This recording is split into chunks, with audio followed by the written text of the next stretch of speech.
বিভিন্ন জিনিসের টিকিট বিক্রি করে বেড়াচ্ছে। এটি হচ্ছে শিরিকের পর্যায়ে পড়ে। আমি বাংলাদেশকে, বিএনপি বাংলাদেশকে সিঙ্গাপুরও বানাতে চায় না, মালয়েশিয়াও বানাতে চায় না, কানাডাও বানাতে চায় না, যুক্তরাষ্ট্র বানাতে চায় না। আমরা চাই একটি স্বাবলম্বী বাংলাদেশ। একটি রাজনৈতিক দলের কিছু ব্যক্তি বা বেশ কিছু ব্যক্তি বিভিন্ন জিনিসের টিকিট বিক্রি করে বেড়াচ্ছে, বিভিন্ন জিনিসের কনফার্মেশন দিয়ে বেড়াচ্ছে। তো এখন এখন আমি যতটুকু বুঝি, অনেক মুরব্বী ব্যক্তি আছেন, বুজুর্গ ব্যক্তি আছেন ধর্মীয় বিষয়।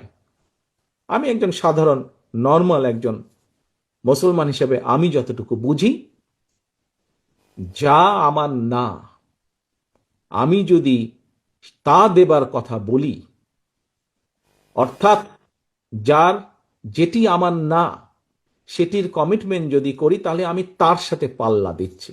অর্থাৎ দোজক, বেহেশত, দুনিয়া সবকিছুর মালিক আল্লাহ। যেটার মালিক আল্লাহ, যেটার কথা একমাত্র আল্লাহ তাআলাই বলতে পারে, সেখানে যদি আমি কিছু বলতে চাই, আমার নর্মাল দৃষ্টিকোণ থেকে আমি বুঝি যে সেটি হচ্ছে শিরিক। সেটি হচ্ছে শিরিকের পর্যায়ে পড়ে।